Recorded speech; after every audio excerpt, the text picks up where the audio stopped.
কি পারেন না? আমরা যারা এখানে উপস্থিত আছি আমাদের জিম্মাদারি দায়িত্ব হচ্ছে একটা তাকবীরের ধ্বনির মাধ্যমে তাদের কর্ণকহরে পৌঁছিয়ে দিতে চাই যে এই মাহফিল গুনাহ মাফের মাহফিল, এই মাহফিল জান্নাতের বাগান। দেয়া যাবে তো ইনশাআল্লাহ? কার কার নিয়ত আছে দুইটা হাত দেখান, একটু নাড়া দেন। মাশাআল্লাহ, আল্লাহ তাআলা সবাইকে কবুল করুন। একটা তাকবীর হবে আকাশ বাতাসকে প্রকম্পিত করে, নারে তাকবীর। মুসলমানদের ইমানের আওয়াজ আর একটু বেশি হওয়া দরকার আছে না নাই? মুসলমানদের ইমানের আওয়াজ কমছে, ইমানের পাওয়ার কমছে বিধায় আজকে বিশ্বের বিভিন্ন প্রান্তে মুসলমানরা মায়ের খায়। ঠিক কিনা ভাইয়ের আমার? চেচনিয়া বোচনিয়াতে কারা মায়ের খায়? আরাকানে কারা মায়ের খায়? ফিলিস্তিনে কারা মায়ের খায়? হাই, ফিলিস্তিনের দিকে তাকানো যায় না। বোমা মেরে মেরে বড় বড় দালান গুড়াকে তারা ধ্বংস করে দিচ্ছে। একটা ভিডিওর মধ্যে দেখেছিলাম ছোট্ট 7 বছরের একটা বাচ্চা আরেকটা 3 বছরের বাচ্চাকে কাঁধে নিয়ে দৌড়াচ্ছে। আজকে বিশ্বের বিভিন্ন প্রান্তে মুসলমানরা লাঞ্ছিত হচ্ছে, অপমানিত হচ্ছে, জুলুমের শিকার হচ্ছে। তার একমাত্র কারণ মুসলমানদের ইমানের পাওয়ার নাই। মুসলমানরা নিজেদের মধ্যে দ্বন্দ্ব ফাসাদ নিয়ে ব্যস্ত। ঠিক কিনা ভাইয়ের আমার? আজকে মুসলমানদের ইমানের পাওয়ার নাই। এই আসমান বানিয়েছেন কে? জমিন বানিয়েছেন কে? আপনার আমার জবানটা দিয়েছেন কে? আল্লাহর দেয়া জমিন দিয়ে, আল্লাহর জবানে জমিনের উপরে, আল্লাহর আসমানের নিচে আল্লাহর কথা বলতে গিয়ে, কোরআনের কথা বলতে গিয়ে, হাদিসের কথা বলতে গিয়ে আপনার যদি আমার যদি জেল হয়, জরিমানা হয়, ফাঁসির কাস্টে ঝুলতে হয়, ওই ফাঁসির কাস্টে ঝুলে শাহাদাতের সুরবান করতে মুসলমান কারা কারা তো আছেন? 2 হাত রবকে তুলে দেখায় দেন। নারায়ে তাকবীর। আল কোরআনের আলো, আল হাদিসের আলো, উলামায়ে কেরাম যেখানে, ইসলামের শত্রুরা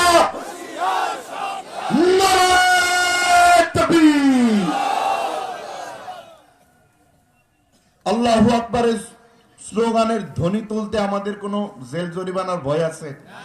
হ্যাঁ, একটা সময় ছিল এই 2024-এর শুরুর দিকে এই বাংলার জমিনে আল্লাহু আকবারের ধ্বনি দিয়ে এক শ্রেণীর মানুষ আমাদেরকে জঙ্গি বলে, সন্ত্রাসী বলে গালি দিত। ঠিক কিনা ভাইয়ের আমার? আল্লাহ তাআলা ওই জালিমদের মস্তক ভেঙে চুরমার করে দিয়েছে। ঠিক কিনা ভাইয়ের আমার? দুনিয়ার মধ্যে আল্লাহ তাআলা যারা অপরাধ করে, পাপ করে, এই পাপের একটা শাস্তি আল্লাহ তাআলা আখিরাতে তো দিবেনই। কিছু গুনাহ আছে, কিছু পাপ আছে যেগুলো শাস্তি আল্লাহ তাআলা দুনিয়ার মধ্যেই দিয়ে থাকেন। তার মধ্যে একটা গুনাহ, একটা পাপের নাম হচ্ছে জুলুম। যারা দুনিয়ার মধ্যে একে অপরের উপরে জুলুম করে তাদেরকে একটা শাস্তি আল্লাহ তার এই জমিনের মধ্যেই দান করবেন। এই জন্য জুলুম থেকে আমাদেরকে বিরত থাকা দরকার আছে না নাই? জুলুম থেকে বিরত থাকতে হবে। কিন্তু আল্লাহ তাআলা রব্বুল আলামিন আজকে বিশ্বের বিভিন্ন প্রান্তে মুসলমানরা লাঞ্ছিত, মুসলমানরা অপমানিত, মুসলমানরা দলে দলে বিভক্ত। শুধু দলে দলে বিভক্ত না, গত কিছুদিন আগে একটা বিষয় দেখে খুব মর্মাহত হয়েছি। একই জমিনের মধ্যে, এরকম একটা জমিন, একই জায়গার মধ্যে, একই এরিয়ার মধ্যে পাশাপাশি 2টা মসজিদ। এই মসজিদে যারা নামাজ আদায় করে, এই মসজিদের মুসল্লির সাথে তারা কথা বলে না। মুসলমান ভ্রাতৃত্বের বন্ধন নাই। তো এই মুসলমান লাঞ্ছিত হবে না, মায়ের খাবে না, তো খাবে কে? ঠিক কিনা ভাইয়েরা? আজকে মুসলমান একজন আরেকজনকে দেখলে সালাম দিতে চায় না, কিন্তু সাহাবায়ে কেরাম একজন আরেকজনের জন্য জান দেওয়ার জন্য প্রস্তুত ছিল কি ছিল না? জিহাদের ময়দানে এক মুমূর্ষ অবস্থায় তার কাছে পানি নিয়ে যাওয়া হয়েছে, বলল যে আমার ওই ভাইয়ের আরো বেশি প্রয়োজন, তাকে দাও।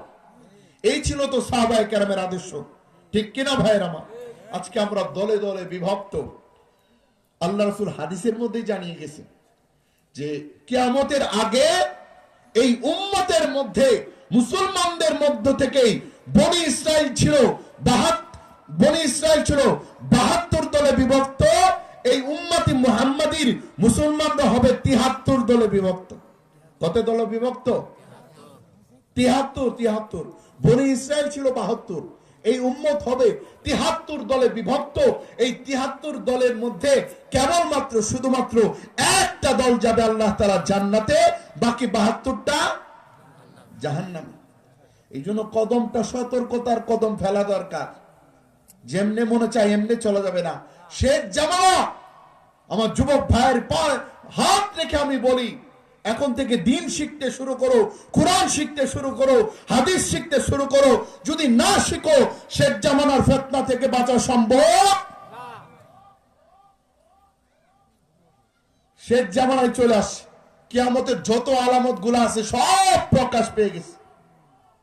অধিকাংশ আলামতই প্রকাশ পেয়ে গেছে। আল্লাহ রসুল সাহাবায়ে কেরামের মজমা ছিল, একজন আরেকজনের সাথে কথাবার্তা বলছিল। আল্লাহ রসুল এই মুহূর্তে আসলেন, জিজ্ঞেস করলেন, হে আমার সাহাবায়ে কেরাম, তোমরা কোন বিষয়ে আলোচনা করছো? সাহাবায়ে কেরাম রাদিয়াল্লাহু তাআলা আনহুম বললেন, ইয়া রাসূলুল্লাহ, আমরা কিয়ামত সম্পর্কে আলোচনা করছি। আল্লাহ রসুল বললেন, 10টি আলামত প্রকাশ না পাওয়া পর্যন্ত কিয়ামত হতে পারে। কয়টি? কিয়ামতের আলামত 2 ধরনের। কয় ধরনের? এক ধরনের হচ্ছে ছোট ছোট আলামত 70-এর অধিক। এই 70-এর অধিক আলামত অধিকাংশই প্রকাশ পেয়ে গেছে। আর বড় আলামত হচ্ছে 10টি। এই 10টি আলামত এখনো প্রকাশ পাই নাই, তবে যখন পাওয়া শুরু হয়ে যাবে, ধাপা ধাপ একটার পর আরেকটা পেয়ে যাবে, প্রকাশ পেয়ে যাবে, এরপরে কিয়ামত অনুষ্ঠিত হয়ে যাবে। এই 10টার মধ্যে 1 নাম্বার হচ্ছে ইমাম মাহদী আলাইহিস সালাতু ওয়াস সালামের আগমন। যখন গোটা বিশ্বে মুসলমানরা কাফেরদের হাতে নির্যাতিত হবে, জুলুমের শিকার হবে, রব মুসলমানদের সাহায্যের জন্য, সহযোগিতা করার জন্য আল্লাহ তাআলা ইমাম মাহদী আলাইহিস সালাতু ওয়াস সালামকে পাঠিয়ে দিবেন। ওই ইমাম মাহদী আলাইহিস সালাতু ওয়াস সালাম আসার পর গোটা বিশ্বের সমস্ত জালেমদের জুলুমের কালো হাত ভেঙে চুরমার করে দিবেন। বলেন না আল্লাহু আকবার। এইটা মুসলমানদের জন্য খুশির সংবাদ, ঠিক কিনা ভাইয়ের আমার? ইমাম মাহদী আলাইহিস সালাতু ওয়াস সালাম আসবে, মসজিদুল আকসা বিজয় করবে। বলেন না সুবহানাল্লাহ। এরপরে গোটা বিশ্ব মুসলমানরাই চালাবে। বলেন না সুবহানাল্লাহ। কিন্তু একটা টেনশন আর ঝামেলা আছে। কয়টা টেনশন? এই টেনশনটার নাম কি বলতে পারবেন কেউ? এই টেনশন, আচ্ছা টেনশন না বলি, একটা ফিতনা আসবে। এই ফিতনার নাম কেউ বলতে পারবো? কিসের ফিতনা? ভাইকে ধন্যবাদ। দাজ্জালের ফিতনা।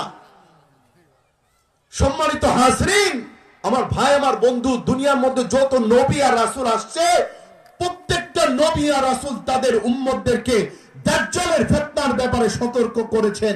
আজকে আমরা দাজ্জালের ব্যাপারে খবর, ঠিক কিনা? আজকে না দাজ্জালের আলোচনা আছে, না ইমাম মাহদী আলাইহিস সালাতু ওয়াস সালামের আলোচনা আছে, না ইয়াজুজ মাজুজের আলোচনা আছে, না দাব্বাতুল আরদের আলোচনা আছে, না সূর্য পশ্চিম দিগন্ত থেকে উদিত হবে এইটার আলোচনা আছে। কিয়ামতের আলামত সময়ের আলোচনা আমাদের সমাজের মধ্যে নাই বলতে গেলেই চলে, ঠিক কিনা ভাইয়ের আমার? কিয়ামতের একটা ছোট আলামত এইটাও, কিয়ামতের আগে কিয়ামতের আলোচনা থাকবে। কিয়ামতের আগে কিয়ামতের আলোচনা